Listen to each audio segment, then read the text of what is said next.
आज हम लोग बात करेंगे सुपर बग के बारे में और बात करेंगे कि किस तरह से ये बायोलॉजिकल वीपन का काम कर सकते हैं। जैसे कि ये कोरोना पेंडेमिक फैला था तो लोग ये डाउट कर रहे थे और बहुत से लोगों का ये विश्वास है कि ये चाइना ने ही फैलाया होगा। जो कोरोना वायरस नॉर्मली बैट्स में रहता है उसके सरफेस के ऊपर वो एंटीजन नहीं होते जो कि ह्यूमन सेल से जाकर चिपक सकें।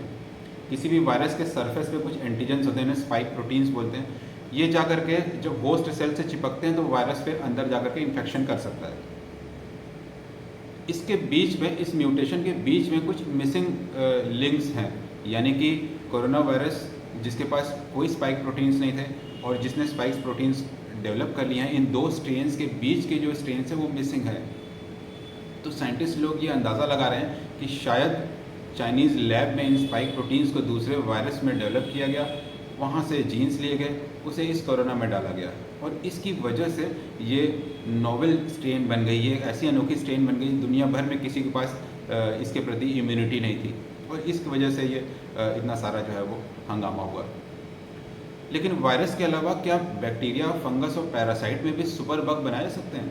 सुपर बग वो बैक्टीरिया होते हैं जिनके ऊपर कोई एंटीबायोटिक असर न करे, या फिर वो फंगस होते हैं जिनके ऊपर कोई भी एंटी फंगल दवा असर न करे।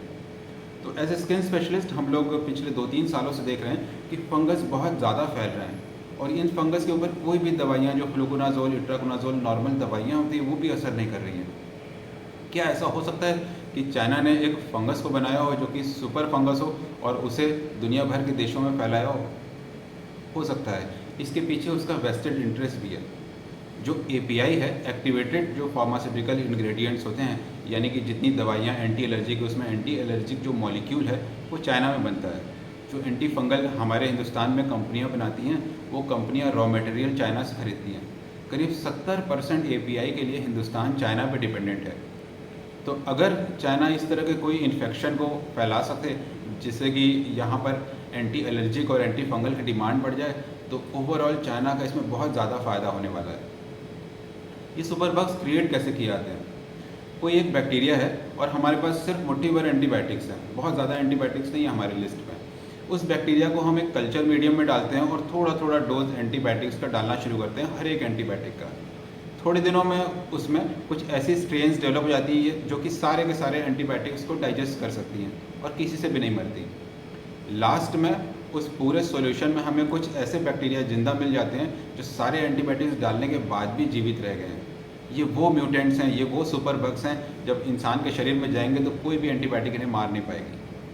ऐसे ही अगर कुछ फंगस को कल्चर किया जाए और सभी एंटी फंगल्स को थोड़े थोड़े मात्रा में उस कल्चर में डाला जाए, तो थोड़े दिनों में फंगस की एक ऐसी स्ट्रेन बन जाएगी जो इन सारे एंटी फंगल्स को डाइजेस्ट कर लेगी। अगर इस स्ट्रेन को इंसान के शरीर में डाला जाए तो कोई भी एंटी फंगल काम नहीं करेगा। और यही वो टेक्निक है जिससे कि सुपर बग्स चाइना की लैब में बन रहे होंगे। लेकिन ये इसका हमें पता तभी चलेगा जब इंडिपेंडेंट इंटरनल एजेंसीज़ चाइना की लैब्स का दौरा करेंगी और वहाँ से एविडेंसेस इकट्ठा करेंगी, और चाइना ऐसा कभी करने नहीं देगा।